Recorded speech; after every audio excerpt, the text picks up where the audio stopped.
revue de presse.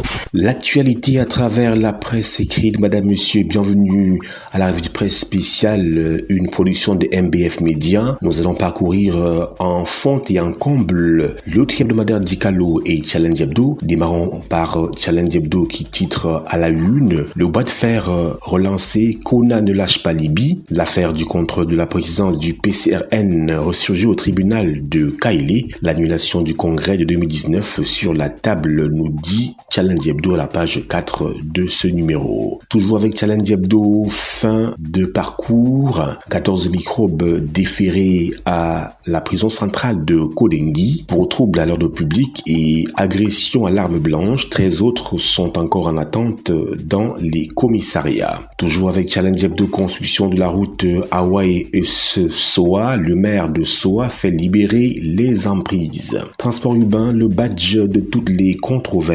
Les organisations syndicales appellent au boycott de l'initiative prise par le ministre des Transports Masséna NS Ngale Bibé. Eh bien, Challenge Hebdo nous en dit davantage. Marché de Mvokada, un dépôt de gaz explose. Eh bien, les conséquences nous sont livrées dans les colonnes de ce journal. Présidence du PCRN, nous parlons de politique et de présidentielle de 2025, octobre précisément. L'affaire ressurgit au tribunal de Kaélé dans la région de l'extrême nord. Robert Kona relance le dossier demandant l'annulation du congrès de 2019. C'est que les résolutions du deuxième congrès ordinaire du Parti camerounais pour la réconciliation nationale, PCRN, convoqué par Cabral Libye, ne semblent compter que pour du beurre aux yeux de Robert Kona. C'est dans ce sens que la Cour d'appel de l'extrême nord à Maroua a enrôlé le dossier introduit par Robert Kona avec une cohorte d'avocats et soutiens, parmi lesquels les maires de Matom et de Makak, demandant la nullité des résolutions du premier congrès ordinaire du Parti camerounais pour la réconciliation nationale PCRN. On est donc reparti pour une nouvelle saga. En attendant, l'on observe un nouveau rebondissement dans le premier dossier introduit au tribunal de Kaélé par Robert Kona, demandant l'annulation du congrès de 2019. C'est que le tribunal a renvoyé l'affaire en délibéré le 19 juin prochain. Conséquence, les activités du PCRN version Cabral Libye sont de facto suspendues en attendant la décision du tribunal.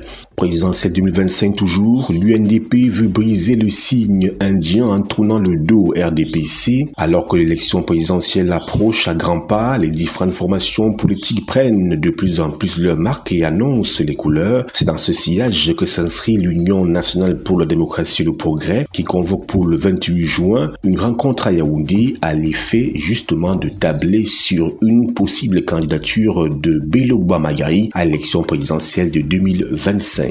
Toujours avec Challenge Hebdo, 8 ans après sa mort tragique, l'énigme demeure autour de la disparition de Monseigneur Benoît Mbala. Pénétrante nord de Yaoundé, l'UNDP signe des contrats pour déplacer les réseaux. SRC, confiance renouvelée à Marie-Rose Messi, nous dit Challenge Hebdo. Énergie électrique, la nationalisation d'Eneo se confirme. Eneo quitte le Cameroun dans un futur proche. Le secteur de la distribution de l'électricité tombe de nouveau dans le giron de l'État camerounais. Transfert des fonds du MINTP au CTD, les maires plaident pour une augmentation des ressources de 65 millions de francs CFA à 100 millions de francs CFA. Actu économique, plan spécial jeune, 245 millions de francs CFA pour le matériel agricole. Plan présidentiel de reconstruction du NOZO, 20 milliards de francs CFA de salaire pour les employés de la Cameroon Development Corporation,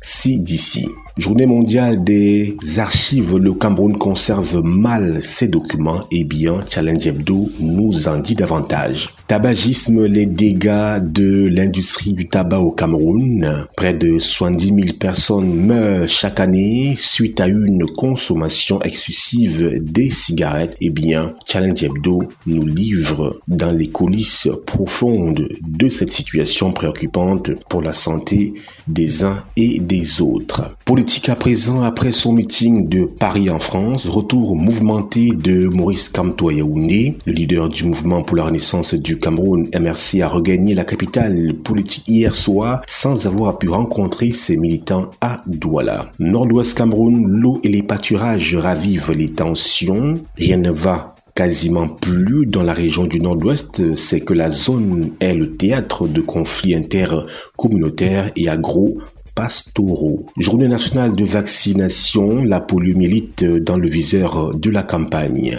Imagerie médicale, la victoire de Genève qui pourrait changer le Cameroun. Un scandale de plus, le matériel du stade d'Olembe pillé, 2 suspects interpellés en exploitation à la police judiciaire. Et Lidouane, Union sportive de Douala, reléguée en 2e division.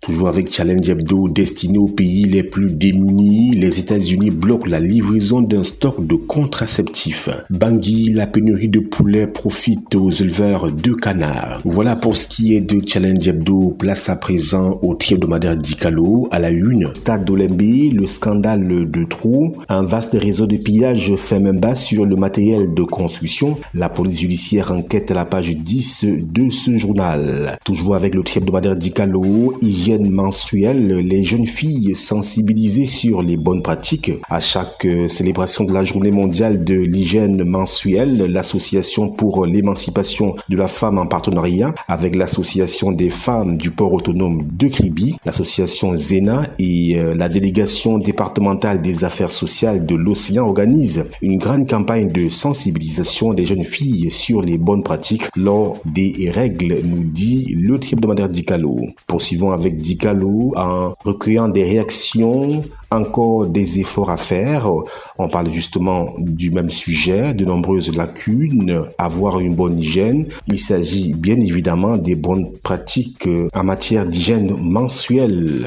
Robert Kona contre Cabral-Libby, l'affaire est loin d'être terminée, nous dit le hebdomadaire Dikalo. Les résolutions du 2e congrès ordinaire du Parti camerounais pour la réconciliation nationale, le PCRN, convoqué par Cabral-Libby, ne semblent compter que pour du beurre aux yeux de Robert Kona. Il faut dire que les nouveaux développements compliquent encore la situation. C'est que la Cour d'appel de l'extrême nord à Maroua a enrôlé le dossier introduit par Robert Kona avec une cohorte d'avocats et soutenu par un nombre impressionnant d'élus locaux. On parle également des maires de Makak et de Matom, bien évidemment, pour demander la nullité des résolutions du premier congrès ordinaire du Parti camerounais pour la réconciliation nationale PCRN. Et comme si cela ne suffisait pas, un nouveau rebondissement dans le premier dossier introduit au tribunal de Kailé par Robert Kona, demandant l'annulation du congrès de 2019, eh bien, le tribunal a renvoyé l'affaire en délibéré le 19 juin prochain. Conséquence, les activités du PCRN version Cabral-Libby sont de facto suspendues en attendant la décision du tribunal.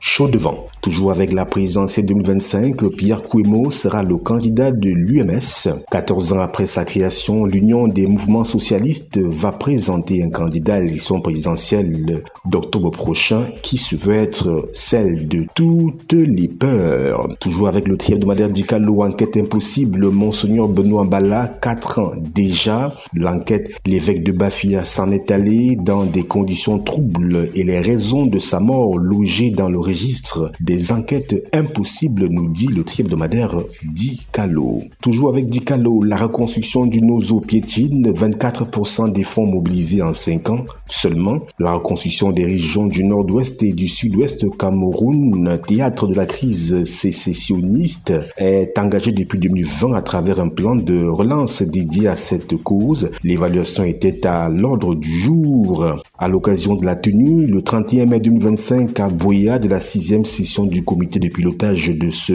projet sous la présidence du Premier ministre, chef du gouvernement, Joseph Dion-Gouté. Eh bien, on apprend que la reconstruction du Nozo piétine.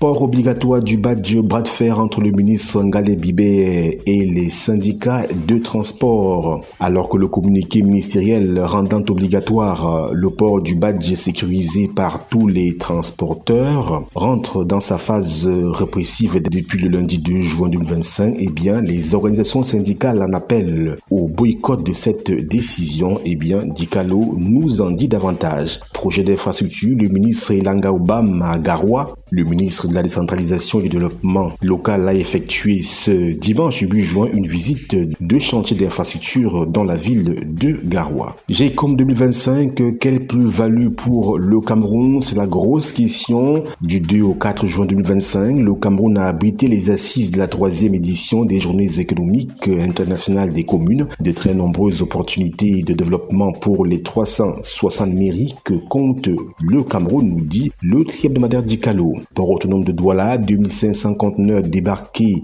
menacés de vente aux enchères. La Banque mondiale finance l'aménagement urbain. Le Cameroun décroche près de 115 milliards de francs CFA. D'après les chiffres de la Banque mondiale, le Cameroun affiche 3,6% de taux annuel de croissance de l'urbanisation avec une estimation d'environ 73% de la population qui sera contrainte de résider en ville d'ici 2050 contre 53% en 2023. Eh bien, Dikalo nous dit tout. Formation en pisciculture et agriculture, une quarantaine de jeunes à l'école des techniques.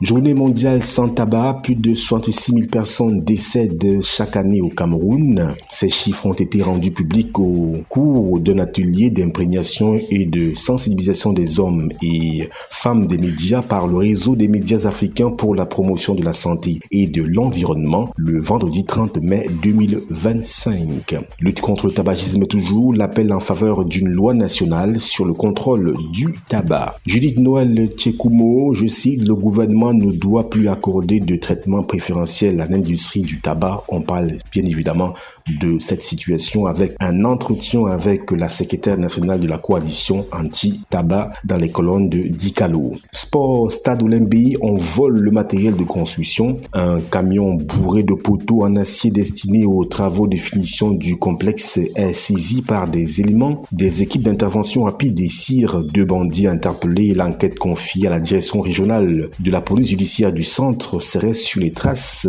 d'un vaste réseau de pillage. De Pichini à Magui, le scandale de trop. Avant le déclenchement de cette affaire qui met en branle les services de sécurité, il y a eu des décisions de justice dont le hebdomadaire Dikalo nous en rappelle les grandes lignes. Marbrice, le plus important, ce sont les éliminatoires de la Coupe du Monde. Fin de citation. À l'issue de la première rencontre des Lions indomptables dans le cadre du tournoi Afrique 8 Series à Marrakech au Maroc, Marc Brice, le sélectionneur de l'équipe nationale masculine du Cameroun, n'a pas caché sa satisfaction malgré l'absence des cadres laissés au repos. Le technicien belge a salué la prestation des jeunes joueurs appelés pour cette rencontre. En attente de justice, le petit Mathis inhumé à Bamena. Le petit Mathis, âgé de 6 ans, a achevé son voyage terrestre ce samedi 7 juin 2025, inhumé dans son village natal de Bamena, dans la région de l'ouest du Cameroun, puis son âme reposer en paix, mais surtout que justice soit faite, nous dit Dikalo. À l'international, États-Unis, l'escalade se poursuit entre Donald Trump et Elon Musk. Rupture, le Rwanda annonce quitter la CEEAC. Le Rwanda annonce quitter la communauté économique des États de l'Afrique centrale après le 26e sommet de l'organisation ce samedi 7 juin à Malabo. Kigali dénonce le fait de n'avoir pas pu en assurer la présidence tournante et déclare déplorer l'instrumentalisation de la CEEAC par la République démocratique du Congo avec le soutien de certains États membres. C'est tout pour la revue de presse spéciale. Restez en compagnie de nos programmes qui se poursuivent. Cette revue spéciale vous est offerte par MBF Media Productions.